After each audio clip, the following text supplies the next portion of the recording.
Ya kembali kepada ini kasus pernikahan anak ini ya. Ya artinya saya melihat bahwa pernikahan bukan kemudian menjadi solusi. Harusnya kan orang nikah itu pertama dia udah lepas dari tanggung jawab keluarga, artinya dia harus mandiri dan awal mulai membangun rumah tangga kan. Tetapi saya lihat kalau pernikahan kita ini kan bagian dari reproduksi kemiskinan kan. Ketika misalkan mereka nggak siap nih, pekerjaan nggak ada, tiba-tiba kemudian perempuan juga dipaksa nikah. I mean, the way to reproduce poverty lah ya. Jadi cara kita kadang-kadang ya kenapa kita mundur terus ya karena memang kita mereproduksi kemiskinan lewat perkawinan gitu loh. Bayangkan usia anak bagaimana dia mikir loh cari duit. Ya enggak? Korteksnya belum mateng itu. Otak depannya itu belum kefungsi dengan baik.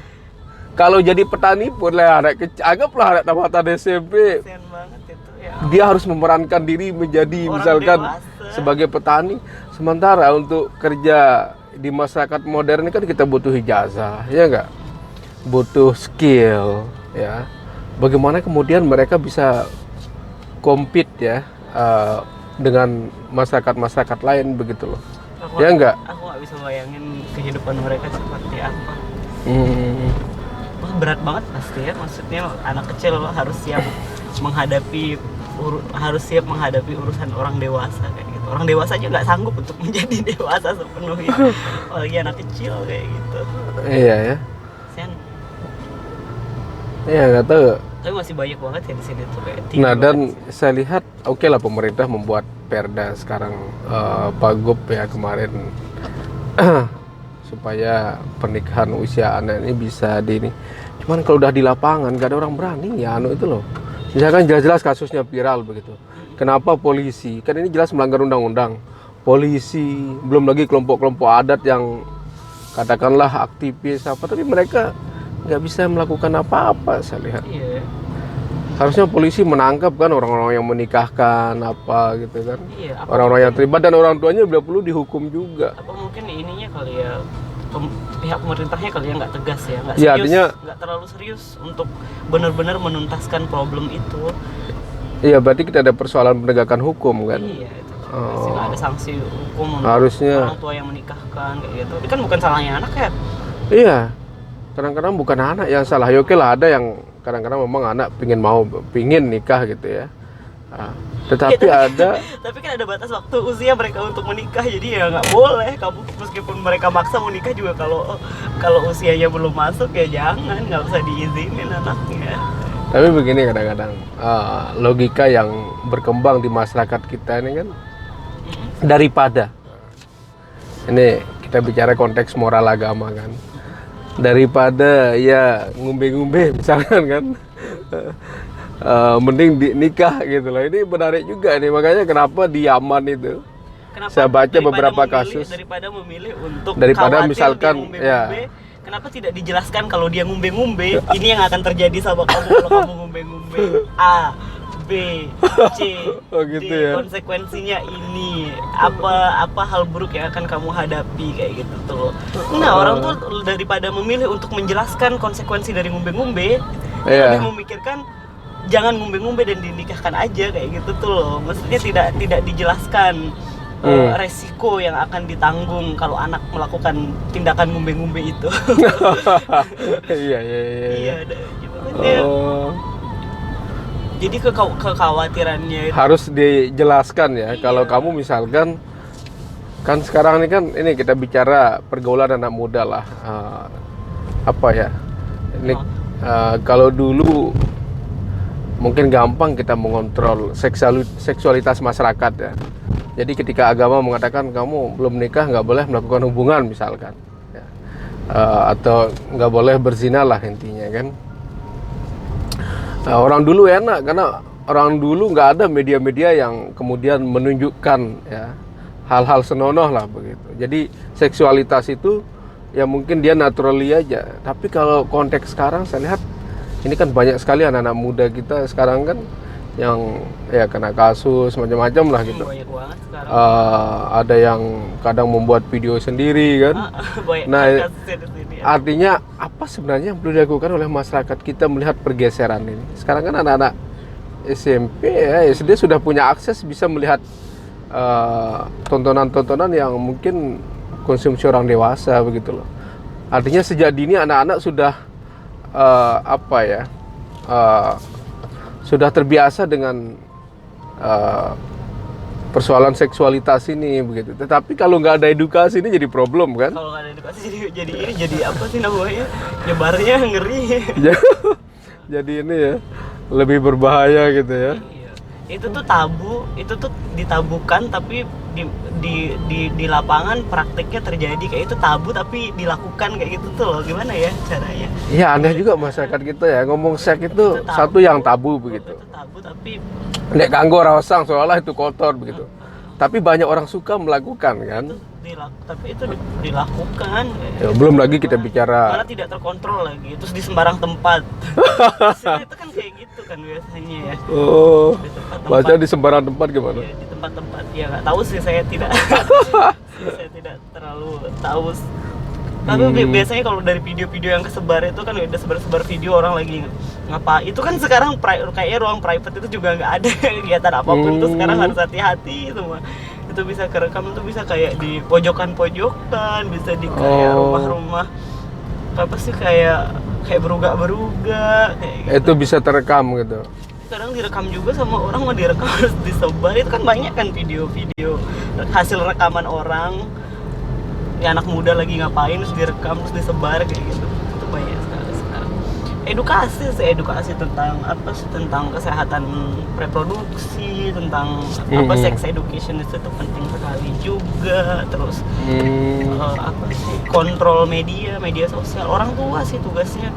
Tugas orang tua ya. Orang tua. Tapi kan susah kita ngontrol anak, kadang-kadang apalagi kalau orang tuanya bekerja. Ya kalau nggak siap punya anak, jangan punya anak, makanya that's the consequence of having kids.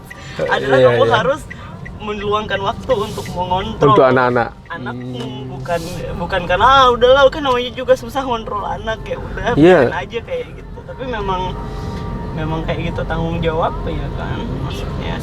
Iya, sebanyak baca ini ya kasus-kasus misalkan video viral ini kan di media sosial nih kan, di share di grup, ada itu kasus ini. Kayak hal yang tidak bisa dihindari itu loh. Sekarang tuh kayak udah terjadi, maksudnya itu tuh sudah terjadi di masyarakat itu udah terjadi. Tapi apa yang mau dibuktikan oleh anak-anak muda ini kan, mereka sendiri yang merekam kadang-kadang kan, merekam dirinya gitu.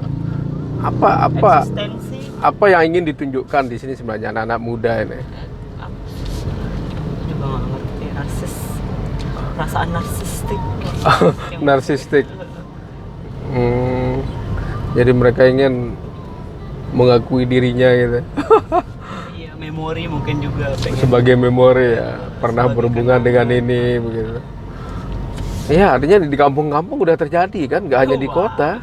Nggak cuma di kota, malah kebanyakan di kampung yang nggak terkontrol, semua direkam apapun ya pun. Kalau di kampung ya. Di video di sini tuh loh yang ada kecelakaan. Jangan yang itu ya, yang kecelakaan aja tuh dia kayak rekam mayatnya dengan darah itu tanpa, itu kan nggak boleh, harusnya disebarkan, di-share ya? Nggak boleh di-share. Di sini tuh di-share aja. Itu jadi bener-bener nggak terkontrol itu. Kan segala sesuatu kalau misalnya terus dibiasakan ya, misalnya kegiatan kayak gitu di-share terus, lama-lama juga akan terbiasa, lama-lama orang nggak menilai itu menjadi tindakan yang nggak baik kayak gitu tuh loh. Iya. Nah, tapi yang menarik fenomena sekarang ini kan banyak sekali pemerkosaan ya, yang kita lihat di media loh akhir-akhir ini. Kemarin kasusnya siapa, pesantren di Jawa, belum lagi di Lombok ternyata banyak kasus orang tua memperkosa anaknya, anak kandungnya. Oh my God. Ini apa sebenarnya yang terjadi di sini? Apakah ini karena kuatnya arus buruh migran ini ya, bahwa banyak laki-laki yang kemudian ditinggal sama istrinya lama, lalu anak kemudian menjadi pelampiasan ya. Takut. Iya, banyak saya baca itu kok, si ini ditangkap pelecehan ini anak-anak gitu loh. Ini apa yang terjadi di masyarakat kita? Saya yakin sih sebenarnya dari dulu ada ya. Masalah psikolog ini mah. Ini mah permasalahan mentalitas. itu yang paling pertama sih. Atau ya itu lagi-lagi apa karena tidak ada edukasi seksualitas itu, nggak hanya di Lombok lah, di Indonesia umum juga saya lihat beberapa kasus di Sulawesi, di Jawa. Nah di Lombok akhir-akhir ini saya lihat kok banyak sekali kasusnya gitu loh, di Lenek kemarin kan di Aimel. Gitu.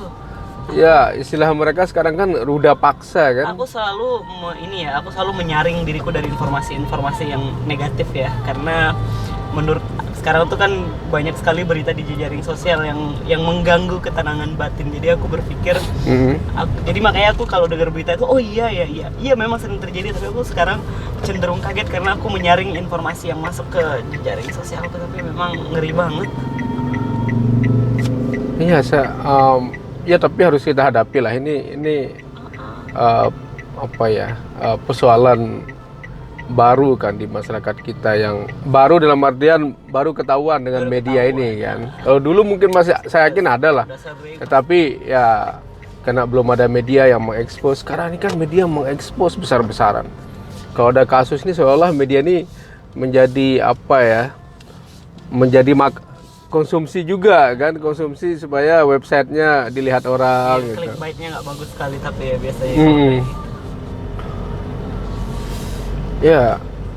Aku nggak suka bahas ini karena mengganggu. Oh gitu ya. Ya maksudnya iya, tapi memang itu adalah permasalahan yang harus diselesaikan sih itu memang. Tapi apa langkah-langkah masyarakat kita ini? Saya yakin sih karena mungkin edukasi. Sexual pressure itu ya. Edukasi itu paling utama sih. Artinya orang tua juga butuh edukasi berarti kan. Iyalah, untuk menjadi orang tua yang baik. Untuk memutuskan untuk menikah aja kan perlu ada kuliah pernikahannya, kurang saya at least seminggu, 1 bulan atau 2 bulan. Untuk belajar menjadi orang tua juga itu semuanya harus dipersiapkan sih, semuanya. Nggak ada kayak ada orang bilang ya udah ntar udah kalau mau nikah aja, ntar juga tahu sendiri kayak gitu tuh loh. Ternyata nggak juga, nggak kayak gitu. Tetap semuanya itu harus dipersiapkan, harus dipelajari semuanya. Untuk menikah harus belajar juga. Iya. Orang tua juga harus belajar. Jadi anak juga harus, ini anak terus yang dituntut untuk belajar, orang tua nggak mau. Orang tua enggak ya. Ini banyak kasusnya yang kayak gitu.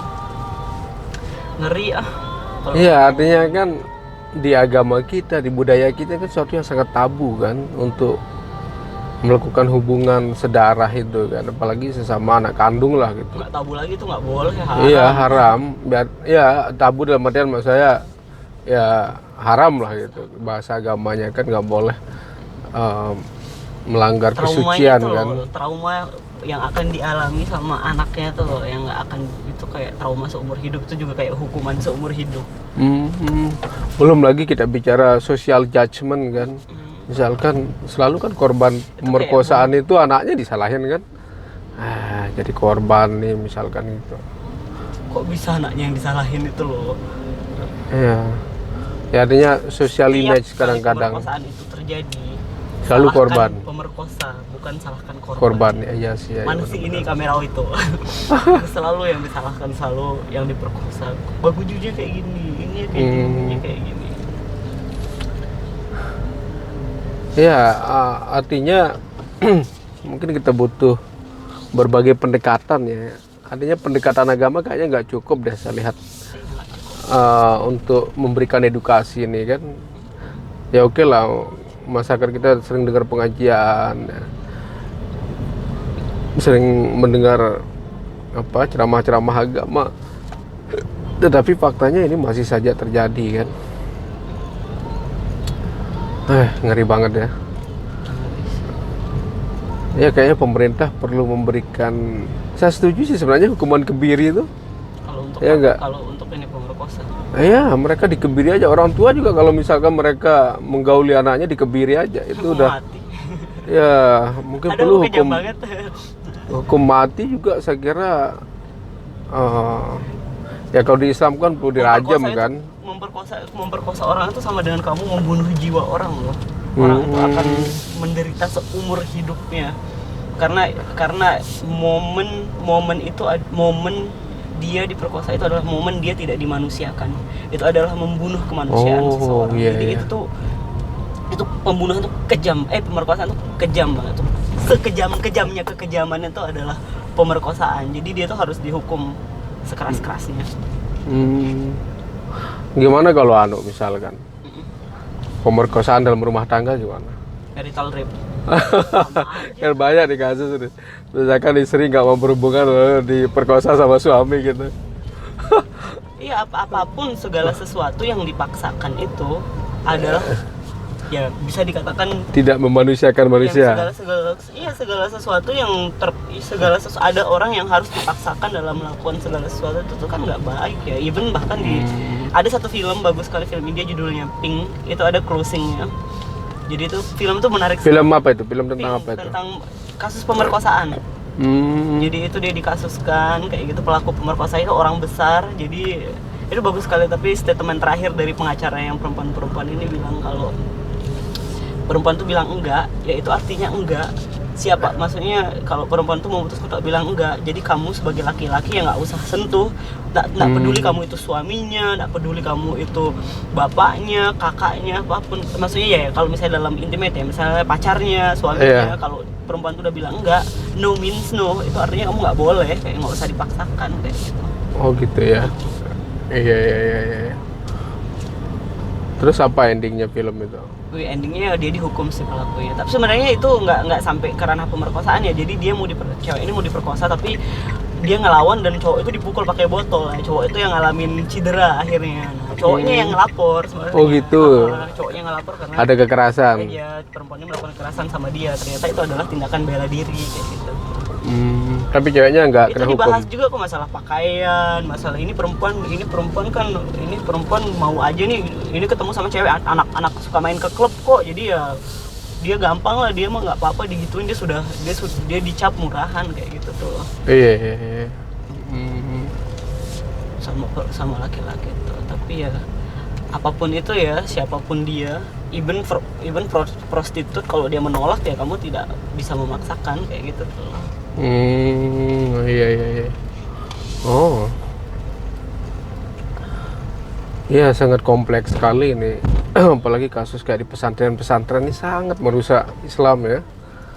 Enggak, tidak. Apa kasusnya itu? Islam nggak rusak. Oh, Islam nggak rusak ya? Nilai Islam kan sudah solid dan bagus. Yang rusak ya manusianya. Yang rusak ya manusianya, dan yang rusak ya nama baik pesantrennya karena harus punya guru seperti itu. Bukan Islamnya ya? Nilai Islam nggak bisa dirusak. Nilai Islam udah bagus. Iya.